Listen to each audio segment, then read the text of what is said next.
I wanted to ask like people online, our viewers, like, what were some of the best or worst characters from TV, movies, or games that were inserted into comics continuity? And there's actually a pretty long list of them. Like, I was actually surprised by how many people had, first of all, well, I'm not surprised by the opinions. I was about to say. Yeah, I mean, come on. But like, how many people actually like had like, some good background on a lot of these characters? Because like, there's Lex Luthor, there's Jimmy Olsen. Recently, there's Arkham Knight from the video games who ended up being inserted into the Batman comics. So who like, oh yeah, like I want to ask you guys, and you guys answered. So let's dive on in. Alonzo said, seems as if Marvel could have done more with Firestar. Chuck Morg said, Renee Montoya was created for the Batman animated series and then went on to be featured in the Gotham Central comic in one of the best stories I've ever read. Then she eventually took over as the Question from Vic Sage. Currently, they both work under that identity. And while her time as that character hasn't really made the biggest impact, I feel there is so much potential there for something special and historic in the right hands. I love Renee's evolution and look forward to seeing where she goes in the future. Steve Kempton said, Batgirl was actually the result of Batman TV producer William Dozer meeting with Julie Schwartz and asking them to design a female character for the show.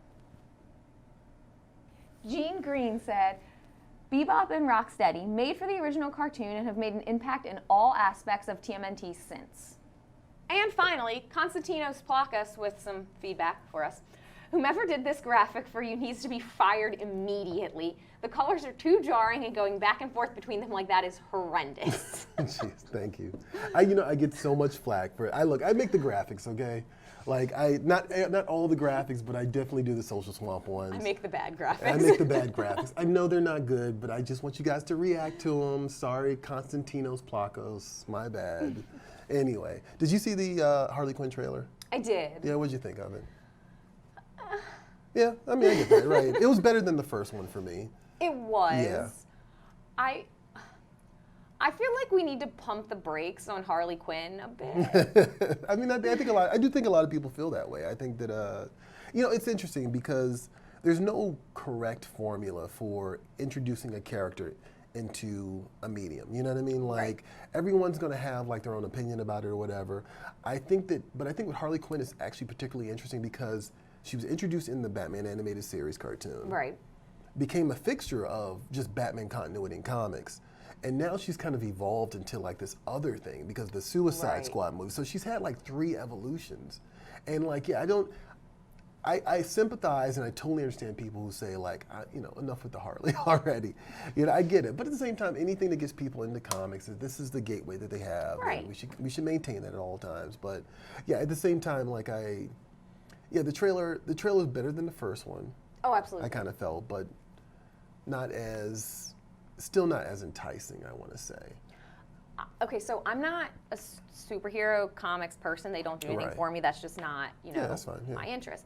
So I got nothing out of this trailer. Like, I feel like I have no clue what this movie's going to be about other than her, like, wreaking havoc post-Joker. Mm-hmm, right. And if that's the plot, like, that's fine, but it seems unclear what she's trying to accomplish. Well, actually, you just brought up something that made me think about this. The trailer opens with her, like, I guess, driving Joker into an Acme chemical plant. Or I'm assuming maybe he's in the Acme I thought chemical? he was in there, and then she drives the truck in to explode. It explodes, right. Yeah. So I'm wondering if Jared Leto's going to even be in the movie. Can he be in there? I He's guess, also going to be... I mean, yeah, sure he could. I mean, just go around being all villains. I guess he could. Actually, speaking of which, you saw the Morbius trailer, right? I did. Yeah, what did you think of that one? I have a selection of feelings here. There's tears. Okay, break them down in terms of tears. I respect Sony's desire to make this, like, cinematic universe of Superman villains, but I think there's probably better known. Spider-Man. What did I say? You said Superman. That's okay. Oh, sorry. There's probably better, more well-known villains we could have started with. Yeah. Also, I love Jared Leto as an actor. I know some people he's divisive for whatever reason. I think he's great. He won an Oscar. I actually think he's a great choice in terms of the casting. Right. Yeah. But I also feel like I'm just like finally recovering from like the oversaturation of vampires when we had like Twilight and True Blood and like all of this like all at once. And it's like finally like let's just go back to it. Right. Yeah, I don't think we ever actually get a break from vampires. No. I think there's always just been a steady stream of vampire stories. I mean, like, I watched the trailer and I was like, I kind of wish this was not a Spider-Man related movie. Like, I wish it was just a vampire film. Right. Like, because it was kind of interesting by itself, like, just on that. You know what I mean? Like, it's interesting to kind of see them pulling directly from that. It kind of felt like the little Michael Keaton bit at the end was kind of like, okay, sure, Right. yeah, all right, fine, I guess. We'll see. Part of me is like, Sony's hell-bent on ruining a good thing, but I don't know. I noticed that they put SpiderMan Homecoming and Far From Home in there, like, Oh, from yeah. the studio that brought you. Right, Even yeah, though, like, yeah. it's technically Marvel's baby. But Right, yeah. Actually, I saw a great meme that was like, it was the image that they showed in front of these Sony movies, particularly was in association with Marvel Studios, and it was like when both parents are like vying for the kid. Right. Like, I thought that was actually pretty hilarious. I mean, look, I was wrong about Venom. Like, I didn't think Venom was fantastic, but I watched it and I was like, that's Venom. That's legit a Venom. That's a Venom movie. Like, I can't knock it. Like, it was pretty entertaining, but at the same time, like, yeah, the whole mad scientist, science gone wrong shtick is, it's just Another one that's done to death. Yeah, you know what I mean? It just seems to be, I mean, I know it's kind of a theme with the Spider-Man characters, but I don't know if we need entire movies about that, so we'll see. We'll see. I could be wrong, could be right, I don't know.